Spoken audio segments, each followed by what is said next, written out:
Hola, hola, muy buenas noches. Muchísimas gracias por elegirnos para informarse como todas las noches. Y antes yo me pende pujare por ahí. Esta noche aquí en los estudios de Mega TV le vamos a recibir al doctor Héctor Castro. Él es director del programa ampliado de inmunización, porque realmente los números que se han puesto como objetivo el Ministerio de Salud de inmunizar, sobre todo en el caso de los niños, era de 850,000 niños a lo largo de este año. Haciendo un corte de un primer semestre, por ejemplo, no se ha llegado ni a la mitad. Vamos a hablar de los desafíos para este segundo semestre con el doctor Héctor Castro, porque realmente es un desafío lograr que todos los niños se inmunicen contra el sarampión, la rubeola, la poliomielitis y también contra el COVID. La última campaña que están haciendo en este momento es la visita a través de unas brigadas por todos los barrios. Y atención en este sentido, que este fin de semana van a estar en San Lorenzo, en el barrio Barsequillo de San Lorenzo. Los detalles los vamos a conocer esta noche aquí en El Descargo, sobre todo cuándo le va a tocar a tu barrio. También vamos a hablar un poco de hologramas y robot aquí con Gaby Civils, cómo poder emprender e innovar en términos de tecnología. Todo esto esta noche aquí en El Descargo. Soy María Cristina Sanabria. Bienvenidos.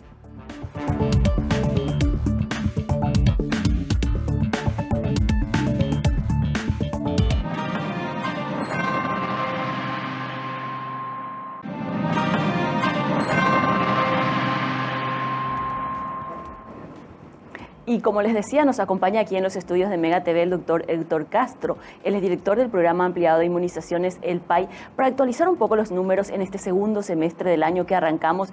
Y arrancamos todos, no solamente los chicos que vuelven a la escuela, sino también arrancamos con nuevas metas, nuevas acciones, sobre todo para alcanzar el objetivo final, que es la inmunización de nuestro país, no solamente contra el COVID, sino también otros programas desafiantes que lleva adelante el Ministerio de Salud. Y no solamente desafiantes en términos de gestión de salud pública, desafiantes para nosotros como sociedad, porque les cuento un dato. La semana pasada me comunicaba con el doctor Castro porque leía una información de Estados Unidos que una persona adulta casi de 60 años en Nueva York estaba desarrollando el polio, o la polio se dice, doctor. La poliomielitis. La poliomielitis a esa edad. Doctor, gracias por estar con nosotros. Al contrario, muy contento de compartir nuevamente aquí contigo, con toda la teleaudiencia y bueno, a las órdenes. Y le pongo en contexto a la ciudadanía, me sorprendió esa información, como una persona adulta va a contraer esa enfermedad, y nosotros estamos llevando en este momento una campaña diciéndole a todos los padres: vacunemos a nuestros chicos. O sea, nosotros también podemos tener esa enfermedad, adquirir esa enfermedad a esta edad si no estamos inmunizados, doctor. Si puede evacuar esa primera consulta en este momento. Claro, nosotros al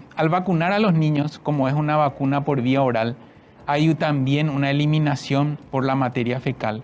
Por lo tanto, también hay una protección indirecta a todos los convivientes de la familia. Suena difícil de entender, en el sentido de que parece que tiene que ver con la higiene. Sin embargo, cuando compartimos el mismo sanitario, hay muchas posibilidades de que al vacunarse al niño también se inmunice toda la familia. ¿Qué pudo haber ocurrido entonces en esa situación que mencionaste?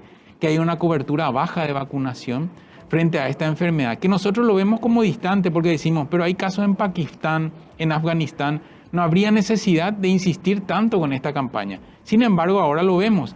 Aquí en las Américas, en Estados Unidos, en Nueva York, un caso de polio asociado. ¿Y eso qué quiere decir? Que nosotros tenemos que insistir con la vacunación. Es muy importante recordar que aunque existan niños en todo el mundo y distantes de un lugar donde es endémico, si uno de ellos no está completamente vacunado, siempre existe el riesgo de diseminación. Y en Estados Unidos aparece este caso luego de 13 años, doctor. Exactamente, sí. Para que se sepa también que la poliomielitis no es una enfermedad erradicada. Cuando hablamos de eliminación quiere decir que ya no hay casos de enfermedad. Pero cuando hablamos de erradicación quiere decir que el virus ya no está en el mundo. Pero sin embargo hay en Pakistán, en Afganistán, y en este caso al tener una cobertura baja pueden aparecer estas situaciones. Doctor, ¿y cómo era nuestra cobertura en los años 70, 80? Porque esta persona adulta era de 60 años aproximadamente. ¿Cómo estábamos en Paraguay en esa época? ¿Nosotros podemos en este momento adquirir esa enfermedad? Bueno, probablemente nosotros, la gran mayoría de las personas adultas, ya estemos inmunizados en forma secundaria, o sea, una protección indirecta a través de nuestros niños.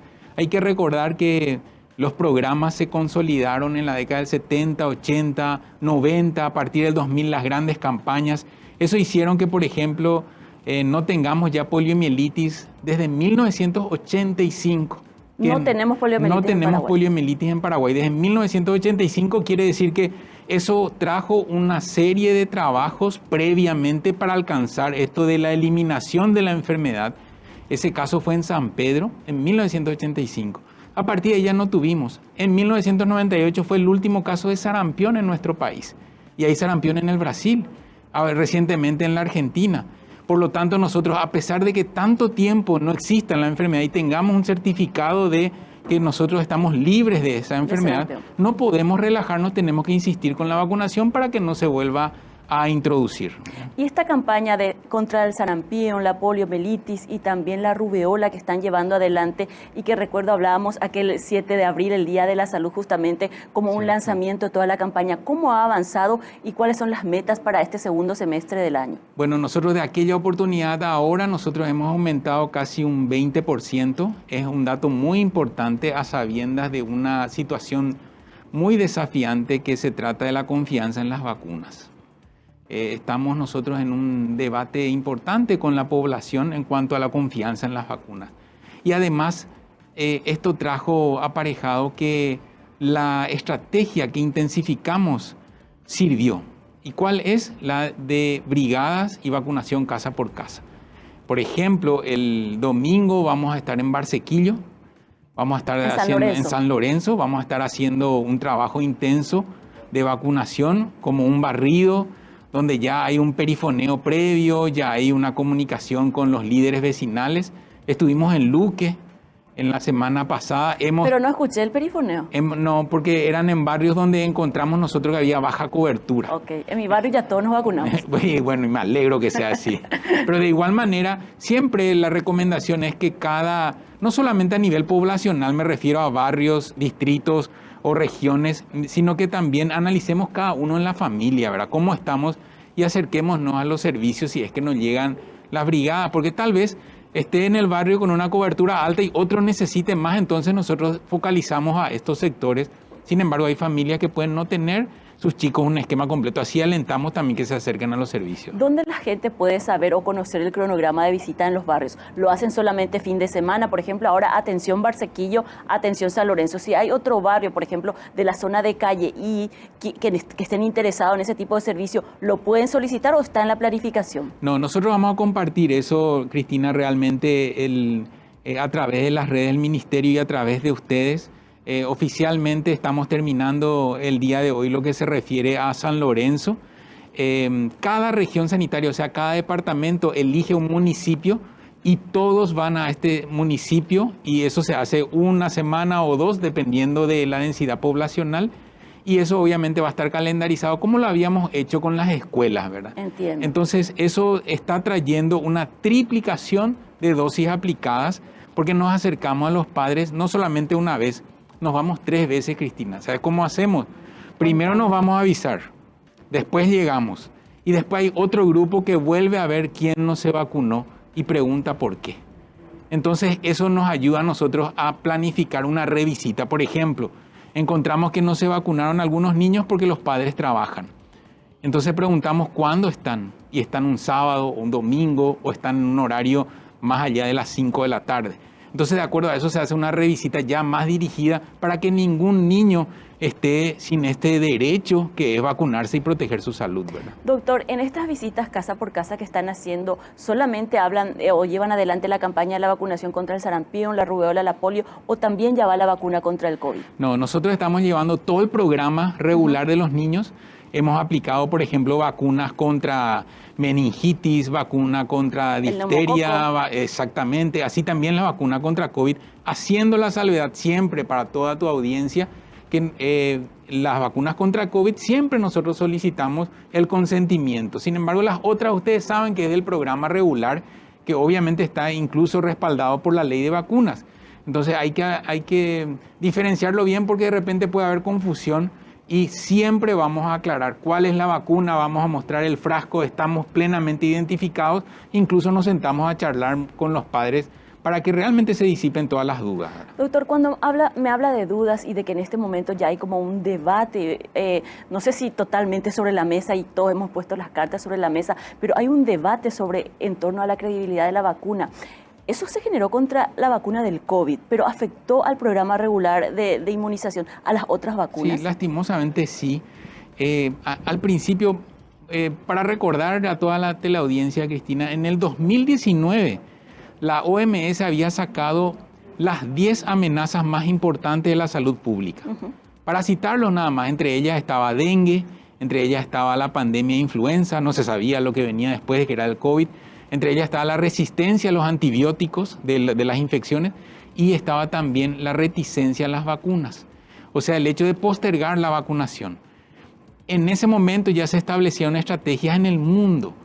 Claramente eso se fue agudizando después de la pandemia, porque al principio todos nos adherimos a la vacunación porque queríamos obviamente protegernos y salir de esta situación tan crítica. Hoy, cuando ya vemos tranquilidad, entonces volvemos otra vez a postergar. Incluso empezamos a digerir información que no es completamente correcta ni tampoco es de fuentes responsables.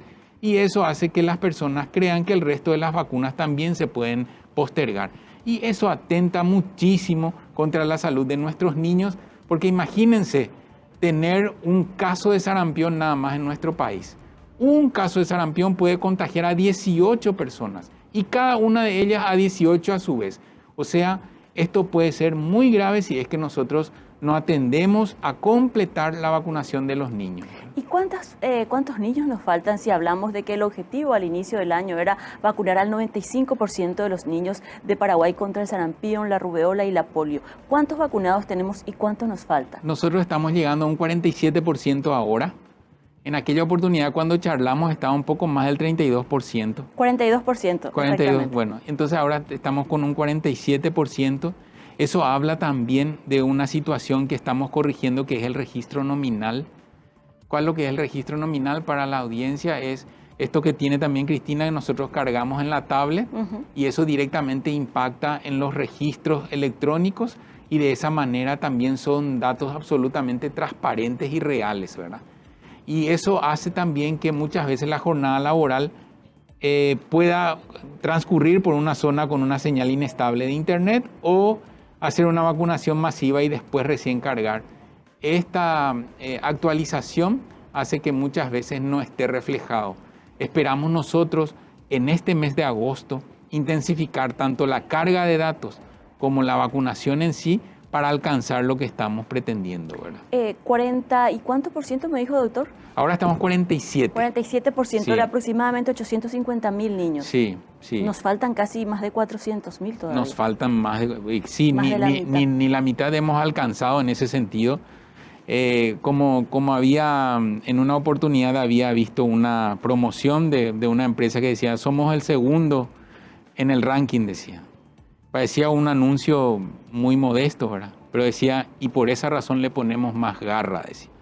Y la misma forma, estamos muy por debajo de lo que esperamos y por esa razón le estamos poniendo el mayor esfuerzo porque estamos saliendo absolutamente todos.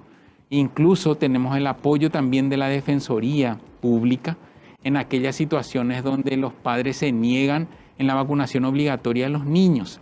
Y ahí sí vamos a pedir el apoyo de ellos, por lo menos para la charla con los padres, para que entiendan de que estas vacunas sí son obligatorias. ¿Por qué razón? Porque pueden aparecer casos de infección y muerte en ellos, ¿verdad? Claro, doctor, en esta segunda etapa, ¿han pensado en alguna estrategia o articulación con las escuelas? Bueno, finalmente fue exitosa, decirte, la estrategia con las escuelas. En el momento que lo hicimos antes de las vacaciones de 15, hemos encontrado nosotros un aumento, imagínate, de, por ejemplo, vacunas del programa regular de un 60 a un 70% de vacunas aplicadas. Vacunas contra el VPH, que es virus de papiloma humano, contra el cáncer de cuello. En la escuela. Exactamente. Vacunas de la TDPA, que es de tétanos, difteria y pertusis. Las propias vacunas de la campaña de sarampión, rubéola y poliomielitis, porque ya hay niños en edad escolar. Eso aumentó muchísimo esa estrategia. Además de ella, implementamos la estrategia de intensificación de la atención primaria de la salud. Todas las unidades de salud están saliendo también con nosotros a la vacunación. Además de ello, con cruzar los datos del registro de estudiantes con registro de vacunados, hemos identificado claramente cuáles son los niños que aún no han sido vacunados y vamos a visitarlos puntualmente para regularizar. Aunque sea uno, Cristina, ya es muy importante porque estamos hablando de salvarle la vida a los niños, ¿verdad? Claro, y ahí también me imagino que sería fantástico poder, como se dice en la Iglesia Católica, evangelizar a los maestros sobre la importancia de la vacuna, que sea parte de la educación sanitaria, porque donde sabemos, nos vamos con una campaña y le decimos a los chicos que se vacunen y el maestro es antivacuna, entonces el mensaje nunca va a llegar, porque también hay de esos últimamente en los colegios y escuelas. Lo veo y lo escucho porque me dice mi hijo, mi sobrino, que la maestra dice que no nos vacunemos, ella no se vacuna luego y sin embargo sí, igual está dando clases. Sí, estoy totalmente de acuerdo contigo. Creo que en esa situación es muy importante, aunque sea lento, pero que vaya aumentando. Nosotros tenemos que incorporar hábitos saludables en el cuidado de nuestros niños. Y ahí están las vacunas. Hay dos tipos de motivaciones en este tipo de situaciones. La motivación intrínseca, que es incorporar el hábito porque me quiero cuidar, y la motivación extrínseca, que puede ser por estímulos, donde en algunos países se le daba premios para vacunar. Esa motivación extrínseca es transitoria, no puede ser sostenible, pero sin embargo la motivación intrínseca de incorporar hábitos ya queda para el resto de la vida, ¿verdad? Doctor, la producción me pide hacer una breve pausa, ¿le parece? A la vuelta hablemos un poco del COVID, no solamente de los niños y cómo están las estadísticas en el ministerio. Hacemos una breve pausa, gente, no se vayan, estamos hablando de la importancia de las vacunas y de todo el programa ampliado de inmunizaciones de nuestro país. Vamos a la pausa.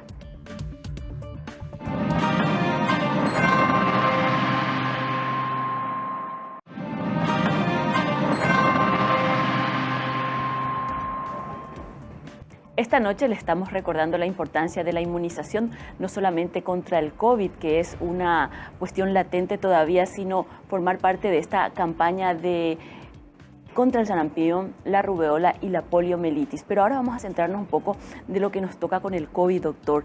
¿Nos estamos vacunando? ¿Cuáles son los planes o las propuestas que tiene el Ministerio de Salud para que la gente vaya a vacunarse? Porque en este estado de relajación en el que estamos, yo no creo más que haya una persona que pida permiso para vacunarse, que se vaya a vacunar lunes o viernes durante la semana. ¿Irá por si les encuentra en el camino o se vacunará porque están en la expo, por ejemplo, como los vi durante la expo? O sea, ¿cuál es la estrategia en este semestre? Bueno, nosotros estamos en un escenario donde se sigue viendo que las personas que han iniciado la vacunación están completando sus refuerzos. Sin embargo, para tener en cuenta nada más, en un principio nosotros teníamos un poco más de 1.900.000 personas que le quedaban pendientes de tercera dosis. Hoy tenemos 1.630.000 personas que quedan pendientes su tercera dosis. Mejoramos, pero aún es un grupo importante de personas. Y apenas 220.000 personas que están teniendo su cuarta dosis, o sea, su segundo refuerzo. ¿Por qué yo solamente hablo de los refuerzos? Porque está demostrado incluso con trabajo que hicimos aquí en nuestro país, que con el refuerzo aumenta la protección frente a la variante Omicron. Por eso la importancia de los refuerzos.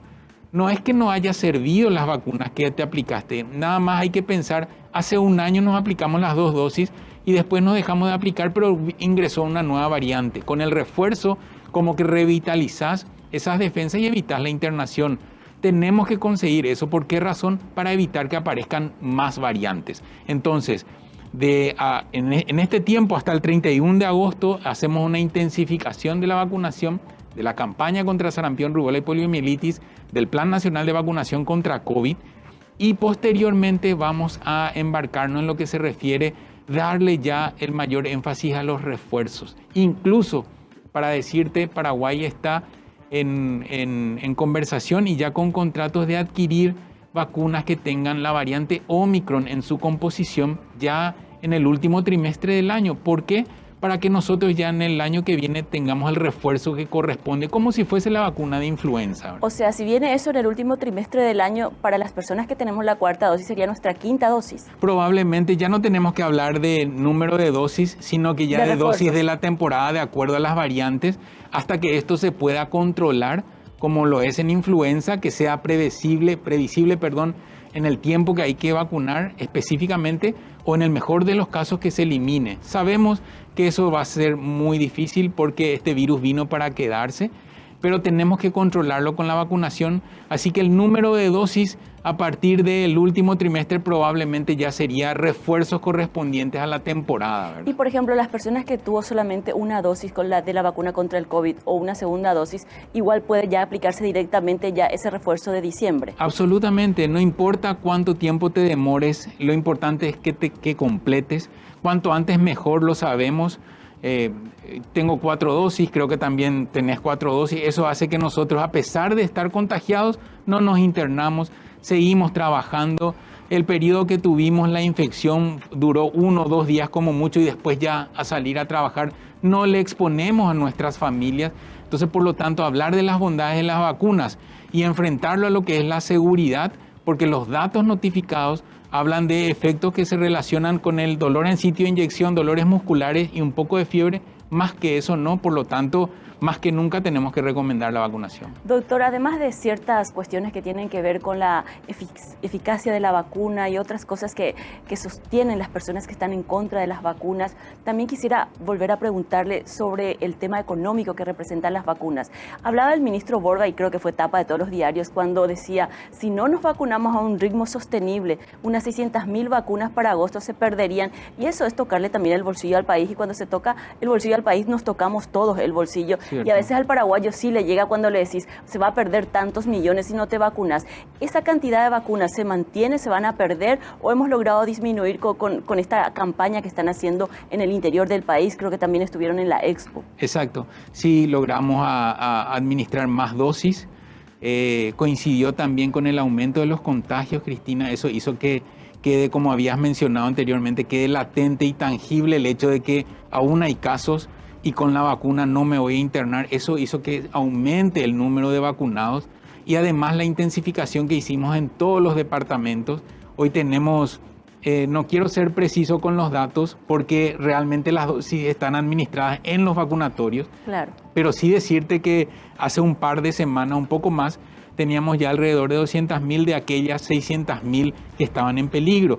Hoy en los datos nosotros vamos a actualizarlos seguramente el lunes 1 de agosto, cuando ya se dé cierre al primer punto, que es el 31 de julio, y la otra tanda de vacunas sería el 31 de agosto. Son periodos importantísimos para la salud de nuestra gente, sobre todo porque es un tiempo donde hay una disponibilidad de vacunas que son seguras, que son importantes y además por lo que representa, ¿verdad?, el inventario y la disponibilidad de ellas, ¿verdad? Doctor, quisiera pedirle a Antonio que nos facilite una placa que compartió el Ministerio de Salud el pasado viernes en su conferencia semanal, que por supuesto el viernes pasado creo que no le pusimos foco a este tema por los acontecimientos políticos ya ocurridos. Pero esta actualización de fallecidos en edades pediátricas me llamó la atención, doctor, y me gustaría que nos explique un poco qué es lo determinante en estos datos. Muy bien, es muy importante. En esta placa, vean ustedes que hay datos de niños fallecidos de 0 años, o sea, de meses recién nacidos, hasta 19 años, que incluye todos los niños, ¿verdad? Nosotros vemos las columnas. La columna azul es el correspondiente al 2020, la columna celeste 2021 y la gris es del 2022. Vemos nosotros en las primeras 3 columnas que corresponden a los niños fallecidos entre 0 a 4 años, que nosotros bien sabemos que no hay aún vacunas en nuestro país en este grupo de edad. Vemos que en el 2020 hubo un fallecido, pero en el 2021 y en el 2022 ya hubieron casi 20 fallecidos por año. ¿Qué quiere decir con esto? Que empezó obviamente a haber otra vez la interacción social y obviamente aumento de contagios y obviamente muerte también en los niños, y en este grupo no estaban los vacunados.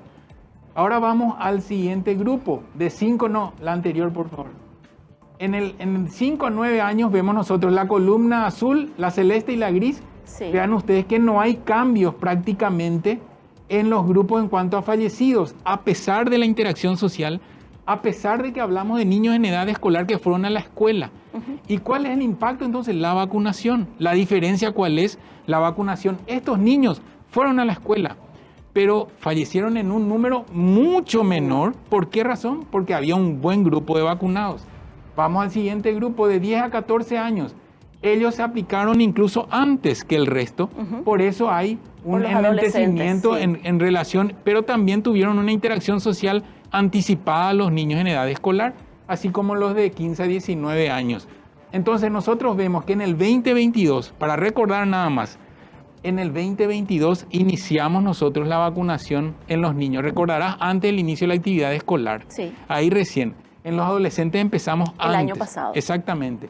Y es por eso que nosotros vemos en el 2021, de 15 a 19 años, todavía una columna muy alta, y posteriormente se incorporaron los adolescentes en la vacunación y cae, pero en forma muy importante. Entonces, si nosotros decimos que el impacto de la vacunación no es efectiva, acá estamos demostrando absolutamente lo contrario. Es sumamente efectiva para evitar lo más peligroso de una infección, que es la muerte. Así que con esto demostramos en nuestro país. ¿Podemos ir a la siguiente placa, Antonio? Bueno, aquí esto también es muy interesante, Cristina, que quiero compartir. Quiero que se detengan a mirar conmigo en el gráfico que está abajo. Ustedes fíjense ahí donde dice 2020, esa sombra azul o lila que se está elevando. Después 2021 dice gamma, y abajo, por debajo de la línea, está pintado en rosa y rojo, está pintado los fallecidos.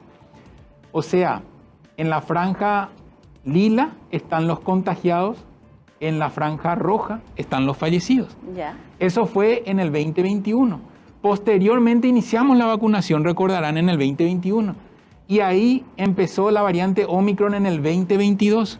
Fíjense la columna de contagiados como que se elevó importantemente. Sin embargo, la franja de fallecidos apenas una sombra en relación a la anterior. Ese es el impacto de la vacunación. Y finalmente el último, las subvariantes de Omicron. El aumento de contagios, y apenas nada más está engrosado esa línea en rosado, que casi son los es fallecidos. una línea nada más. Exactamente. ¿Esto qué quiere decir? Que realmente el impacto de la vacunación es disminución de la mortalidad, por lo tanto hay que vacunarse. Yo le pregunto a la gente que nos está mirando y que posiblemente entre ellos también haya gente que no se ha vacunado, si con estos números, con estas gráficas que son frías, que no tiene que ver con el sentimiento ni con el pensamiento de uno y otro, no se convence, ¿qué podemos hacer? ¿No amamos nuestra vida, no valoramos, no le tenemos a la muerte, o es siempre que el paraguayo vamos a estar actuando con el yaque? Porque usted me dice que la vez pasada, cuando hubo un repunte de contagios, todo el mundo se fue a vacunarse, porque el yaque estaba presente allí. Sí, es así. La percepción de riesgo es necesario muchas veces para que nosotros los adultos actuemos en la prevención.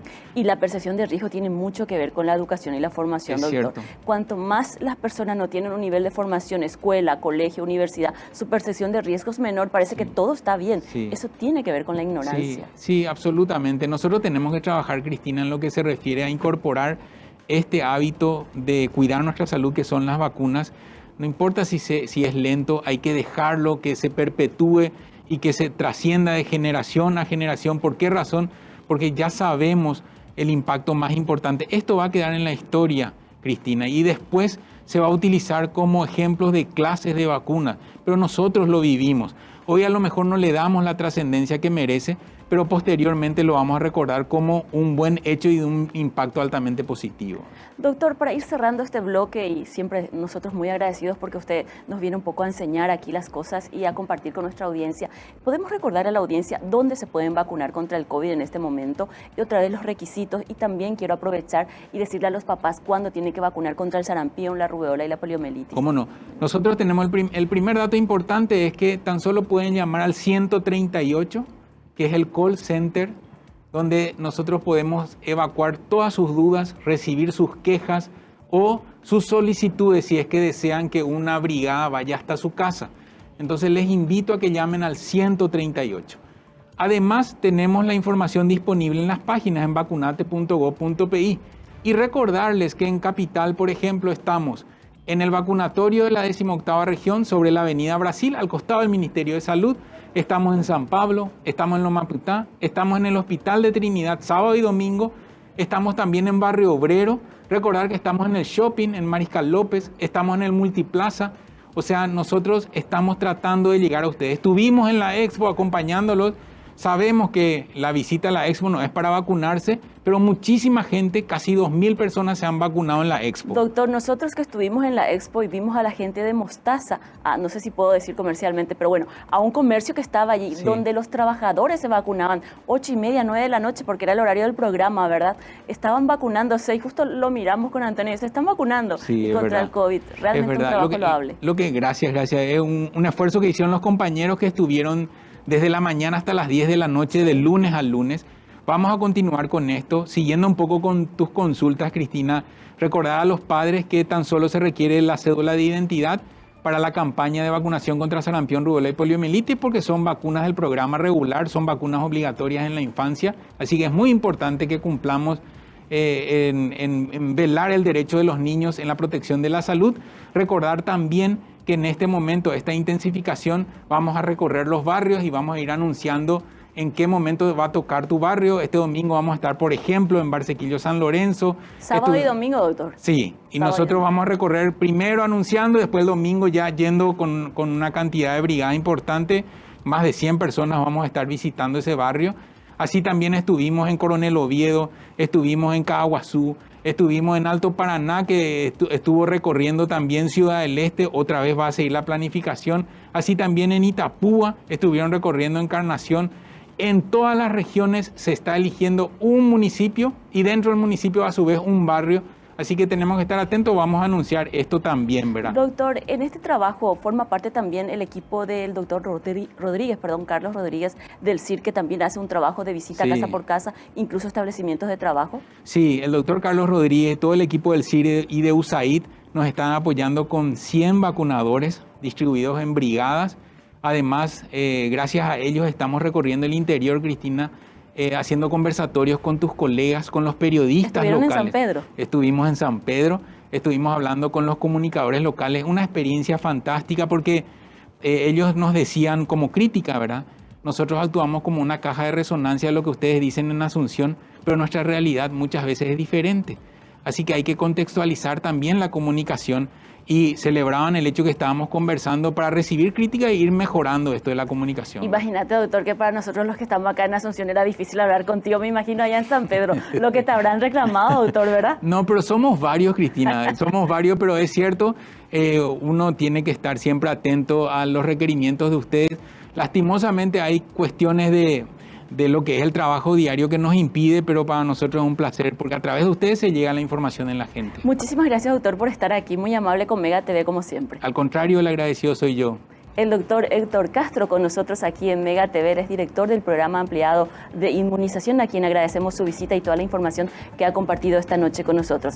Hacemos una breve pausa. A la vuelta vamos a hablar de robot, hologramas, de tecnología, con una joven innovadora de nuestro país aquí en los estudios de Mega TV. No se vayan.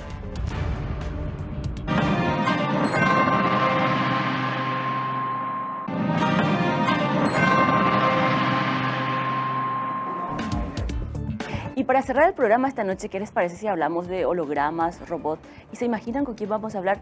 Con una jovencita que me acompaña aquí en los estudios de Mega TV. Ella es Gaby Civils. Gracias, Gaby, por estar con nosotros. Hola, María Cristina. Muchísimas gracias por tenerme. Para mí es un gusto estar acá. Cuando le dije a la producción, nos va a visitar una niña, nos va a hablar de cómo se es emprendedora en este país y con tecnología de punta. No se imaginaban que iba a venir una niña tan bonita y que nos va a hablar de estos temas tan desafiantes, que para cualquiera parece que un holograma o robot es todo de Silicon Valley y no está en Paraguay. Sin embargo, está en Paraguay, se produce en Paraguay y se puede vender desde Paraguay. Así mismo, justamente lo que nosotros tratamos de hacer desde Cybersons es acercar la tecnología a experiencias más del día a día o más tradicionales, digamos, para que la tecnología no sea algo lejano o algo que parezca que solamente hay en Silicon Valley, sino que por un lado se vea todo lo que se hace en Paraguay y desde Paraguay para el mundo, y por otro lado ver que cómo la tecnología también está llegando a Paraguay. ¿Y cómo uno puede hacer eso? Porque cuando uno elige una carrera o quiere hacer esto que vemos, si me ayuda Antonio y el equipo, vemos los hologramas que presentaron en la Expo, creo, también los robots. ¿Cómo conectar esa formación que tenemos a veces un poco a esto, por ejemplo, que estamos viendo, lo presentaron en la Expo y muchos chicos preguntaban, ¿dónde estudio para hacer eso? Porque eso es lo que quiero hacer. ¿Tenemos las herramientas y las líneas de formación para trabajar en lo que ustedes proponen? Me encanta tu pregunta porque ese es el punto de partida, ¿verdad? Realmente tener una educación en estos temas es la base de todo. Hay diferentes formas de entrar en esta industria. Tenemos las carreras de informática, de robótica en las universidades del país, pero también hay muchos recursos online o de repente de entes separados que proveen de estos cursos, de estas preparaciones. Y uno, cómo decide aplicar estas herramientas de aprendizaje, ya depende de la visión y la motivación que tenga cada uno. Por ejemplo, pueden usar la informática para trabajar en una empresa, pueden usar para tener proyectos personales o aprovechar las herramientas que consiguieron y armar productos y proyectos o empresas innovadoras que salgan de Paraguay. O sea, el talento y la formación está en Paraguay y la idea es poder no solamente usar esta tecnología dentro del país, sino que sacar afuera, ¿verdad? Entonces, desde Cyberzone nosotros, y parte de lo que hicimos en la Expo, era acercar estas tecnologías a que la gente pueda ver y conocer y no pensar que es algo solamente de afuera, de Silicon Valley. Entonces mostramos un poco de lo que hacemos desde Cyberzone y también dimos el espacio para startups, que son empresas de base tecnológica que nosotros apoyamos. Entonces estaba, por ejemplo, también Aruba, que es como un Uber de servicio de spa y peluquería. Estaba Reva, que es una plataforma de deportes. Estaba Morfit, que es una plataforma nutricional. Estaba Rod, unas bicicletas eléctricas hechas en Paraguay, increíbles, con un diseño increíble. Estaba Monchis, el delivery de comidas. Todas estas son ideas representativas. Estuvo también Mediguet, que es una plataforma de telemedicina. Imagínense, que fueron todas programadas y creadas en Paraguay. En Paraguay, por paraguayos, tecnología paraguaya que se usa en diferentes países. Entonces, de repente nosotros pensamos que los casos de éxito que escuchamos, no sé, una plataforma como Instagram o Facebook, son cosas que pasan solamente afuera y que son un poco distantes. Entonces nosotros lo que queremos es dar más visibilidad a estos proyectos de tecnología de primera que salen de Paraguay y al mundo, ¿verdad? Entonces, que estemos en Paraguay no significa que los proyectos que haga cada uno se quede solamente en el país, sino que esto tiene potencial internacional desde el día uno. Es la maravilla de la tecnología. Claro, ¿y cómo es ese paso de la formación? Si me decís que sí tenemos formación, que podemos decir a los chicos, ¿querés hacer esto? Podés estudiar, te formás en esto, pero para dar ese clic y comenzar a innovar, a crear, en ser esa empresa que decís StarTech, que son empresas muy nuevas, que están explorando mercado, ¿cómo se sostienen económicamente esa innovación, esa capacidad de soñar que tienen los jóvenes y que te permite la tecnología? Ay, sí, esa es la pregunta, no solamente en Paraguay, sino que en la región y bueno, en todas partes del mundo. ¿Cómo, quién me enseña, si yo quiero emprender, si yo quiero innovar, quién me enseña qué tengo que hacer o los pasos a seguir, dónde consigo la financiación, a quién le pido ayuda, a quién me guía, a quién me muestra? Son preguntas generales. Hay muchísimos recursos online y lo que más se le recomienda a los emprendedores o a personas que tengan ideas para emprender o para usar la tecnología es acérquense a entes que tienen experiencia, sean inversores, sean aliados o sean instituciones de educación, para que les hagan conexiones con gente que tiene un poco más de experiencia. Entonces, además de los recursos que existan online que puedan servir de motivación, hay muchas personas que ya recorrieron el camino antes, pero muchísimo se aprende en la marcha. Muchísimo, porque es una de esas cosas que podés leer todos los artículos, podés leer todas las investigaciones, podés saber muchísimo de tecnología, pero realmente se aprende en la marcha, haciendo, chocando contra las paredes, rompiendo paredes. Ustedes, ¿verdad? Desde el grupo Cyberzone, imagínate que hace 35 años desde Paraguay innovan tecnología y salió a más de 40 países con millones de usuarios, o sea, ese historial, esa trayectoria se aprende en la marcha, en el camino. Entonces, bueno, el grupo es un testimonio de lo que se puede hacer con tecnología desde Paraguay. Imagínate, en más de 8 idiomas, con, repito, millones de usuarios en todas partes del mundo. Y eso era impensable, y eso era hace cuántos años, ¿verdad? Y hoy en día nosotros lo que hacemos también es invertir en otros emprendedores que quieren usar la tecnología para mejorar el mundo, porque nosotros lo que hacemos es invertir en proyectos que usen la tecnología para hacer el bien. Claro, y me pregunto que las redes sociales ha de estar explotando, las redes sociales de ustedes, me imagino, con preguntas, ¿cómo hago? ¿Cómo puedo hacer? ¿Me pueden apoyar ustedes también? Porque si algo recogimos con todo el equipo de producción aquí en la Expo es que el mayor problema que tienen los soñadores, no solamente los que quieran trabajar con la tecnología, sino los que quieran emprender incluso comercios tradicionales, pero algo nuevo, es la financiación, porque te piden la facturación. ¿Y cómo le mostrar la facturación de tus sueños, de tus ideas o de estas empresas startup que son nuevas, porque Facebook fue así, Instagram también. Nadie iba a pensar que eso iba a generar millones y millones Así y hoy mismo. lo es.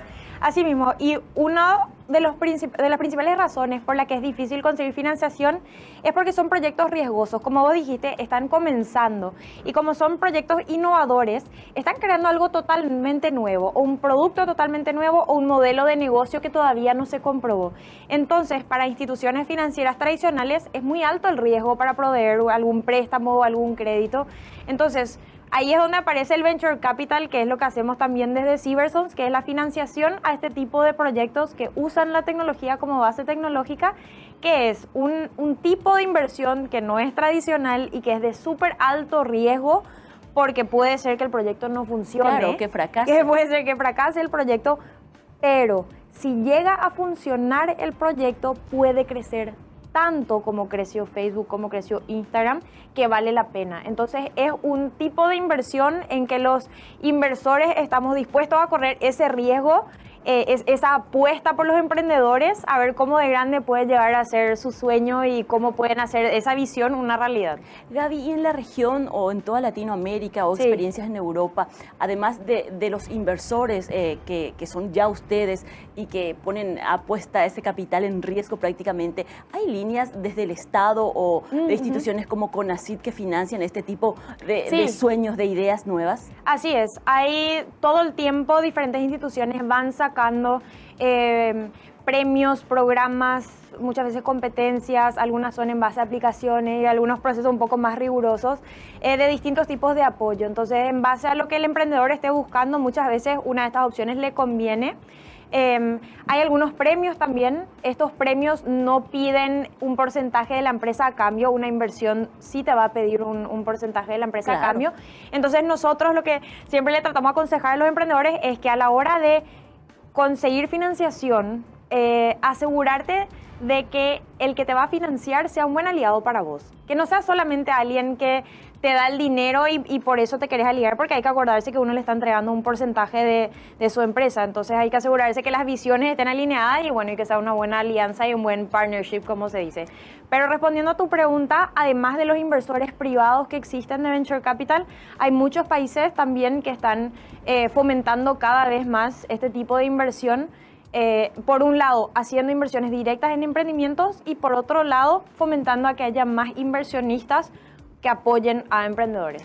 Cuando hablamos de inversionistas, de gente que está buscando inversión, de gente que quiere innovar en estas empresas que tienen que ver con la tecnología, ¿tiene una directa relación con la edad? Es decir, una persona de 40, 50 años no está pensando en hacer un startup, ¿verdad? Por ejemplo. Sí, una buenísima pregunta. Hay diferentes caminos para meterse a lo que es el mundo de inversión. En la mayoría de los casos, como es el caso de Cybersons, que fueron emprendedores jóvenes que comenzaron su startup, que hicieron una trayectoria de haber salido de diferentes países y llega a un punto que pudieron crecer su emprendimiento a cierto nivel que se deciden comenzar a invertir en otros emprendedores también. Entonces, ese es un camino muy común que siguen a la hora de analizar el perfil de los diferentes inversores. Ese es un camino muy común. Después tenemos a personas que bueno, vienen del mundo financiero, o de repente que vienen de una industria en particular, por ejemplo, alguien que tuvo mucha experiencia en el mundo de educación, entonces conoce mucho la industria y sabe qué tipos de proyectos hacen falta o qué tipo de proyectos tendrían un potencial grande de mercado. O sea, aportan ideas entonces. Que aportan ideas. Y también uno más de joven, digamos, puede entrar a este camino, como es mi caso, que al haber estado en Silicon Valley tuve mucha exposición a este mundo, a este tipo de inversiones. Y bueno, por más que aprendí muchísimo allá, cada día se aprende algo nuevo y al hablar con diferentes tipos de emprendedores de diferentes países, uno aprende pero incansablemente. ¿Cómo nos hace falta un lugar como ese, ¿no? Acá en Paraguay. No lo hemos ni siquiera intentado. Como un lugar como Silicon Valley. Sí. Realmente, mira, con la experiencia de haber vivido ahí casi 8 años, te puedo decir que de verdad la gran diferencia es lo avanzado que está el ecosistema, en el sentido de que esto empezó hace 60 años ahí. Entonces, bueno, se dio por cómo se promovieron, por cómo se movieron las universidades, por cómo se movieron las diferentes instituciones y de diferentes inversores y diferentes emprendedores que se arriesgaron, porque los dos se arriesgan, el emprendedor y el inversor. Y ya está mucho más desarrollado. Hoy todavía acá en el país está muy verde, pero comparado acá hace 5 o 10 años está súper avanzado y cada vez hay más y mejores emprendedores en el país. Entonces, pero yo siempre digo, el talento acá está, es algo impresionante, la gente tiene la capacidad. Estamos muy expuestos a diferentes tipos de problemas que hacen falta resolver, que son problemas que no solamente existen en Paraguay, sino que en toda la región o en todo el mundo. Entonces, esos componentes están. Falta más esparcir un poco más el conocimiento, que la gente sepa que puede emprender con tecnología, que sepa dónde pedir ayuda, dónde pedir guía, que conozca diferentes tipos de financiamiento. Y ahora hay muchos entes y todos trabajamos súper colaborativamente para poder desarrollar este ecosistema y moverlo hacia adelante. Ahora, algo que sí ayuda muchísimo son los casos de éxito de emprendedores exitosos del país. Claro, visibilizar eso, porque eso le da, me imagino yo, en el imaginario colectivo ahí de los jóvenes, decir que me es real, que me es cercano. Claro, no es una historia de éxito de Estados Unidos ni de Francia, sino que es posible hacerlo en Paraguay. Así mismo. Entonces, justamente nosotros tenemos el caso de Toki, que estuvimos hablando hace poco, fue nuestra primera inversión en Paraguay en el 2015. ¿Sí? Imagínate, y vino ya una empresa europea que les compró. Imagínate, de una startup paraguaya, de tecnología paraguaya para el mundo. Entonces, hay casos de éxito que hay que visibilizar. También otras startups paraguayas de nuestro portafolio. Portafolio es el grupo de empresas que invertimos. Hay varias ya que están trabajando en otros países y nosotros queremos que la gente conozca, que sepa que desde Paraguay hay ya emprendedores usando su tecnología desarrollada en Paraguay en otros países. Si hay un emprendedor que, por ejemplo, estará mirando su computadora, pero a la vez tiene prendida la televisión a través de la app y quiere saber cómo puede hacer para contactar, para que ustedes miren lo que está haciendo y a ver si entra al portafolio de ustedes, ¿cómo lo puede hacer? Claro que sí. Por favor, por un lado, síganos en las redes, @cybersons.com, porque ahí vamos posteando oportunidades todo el tiempo. También escríbanos a startup@cybersons.com y ahí nos escriben, les vamos a pasar un formulario que normalmente le pedimos toda la información y les metemos en el proceso de análisis con su emprendimiento. Lo que nosotros tratamos siempre de poder dar es algo de feedback o algo de ayuda, sea que vayamos a invertir en el proyecto o no. Claro. Lo que sea de ayuda para el emprendedor es lo que nosotros tratamos de conseguir. ¿Y la gente no tiene miedo de compartir sus ideas, por ejemplo? Ese punto, súper importante. Normalmente uno tiene un poco de miedo de compartir la idea y es justamente algo que esta industria de tecnología cambia radicalmente, de que se alaba mucho la idea, pero al final del día lo que importa es ejecutar esa idea, o sea, hacer esa idea realidad. Y ejecutar esa idea, la parte operativa es tanto más difícil de lo que parece. Entonces, la idea es cierto, vale, porque hay que poder captar oportunidades y estar despierto y tener las antenas paradas para saber qué hacer o qué falta, pero realmente lo que vale es poder desarrollar esa idea, o sea, tener un equipo que pueda construir y trabajar y hacerlo realidad y moverse rápido y fracasar rápido y abrir camino. Entonces, y levantarse otra vez. Entonces, los emprendedores, entendemos que a veces uno no quiere compartir su idea, pero a la hora de hablar con el inversor siempre tienen que compartir su idea y repito, acá lo importante es hacer la idea, la ejecución, ¿verdad? Porque de repente muchas veces pasa que hablo con emprendedores todo el tiempo de diferentes países. Tienen muchas ideas, pero no tienen el cómo hacer. Sí, y te sorprenderías cuántos de repente tienen la misma idea. Entonces, son ideas parecidas, pero la forma de ejecutar de repente es distinta, o el equipo que formaron es distinto, las estrategias son distintas, y eso es lo que va armando la diferencia. Entonces, la idea tiene su valor, pero realmente hacerla es lo que vale. Ok, muchísimas gracias, Gabriela, por estar esta noche con nosotros y por contarnos esto de cerca y decirnos que en Paraguay también es posible tener empresas innovadoras, emprendedoras en tecnología. es súper posible y nosotros por favor les pedimos, anímense, porque usar la tecnología realmente rompe barreras y le vamos a poner a Paraguay en el mapa como ya muchos emprendedores lo están haciendo. Muchísimas gracias. Ella es Gabriela Civil, estuvo esta noche con nosotros hablándonos de este tema tan desafiante, pero a la vez tan cercano ya en Paraguay gracias a estas iniciativas. De nuestra parte, muchísimas gracias por elegirnos para informarse como todas las noches. Nos encontramos nuevamente mañana a las 20 horas aquí por Mega TV. Tapen de Pujare por ahí. Chau, chau.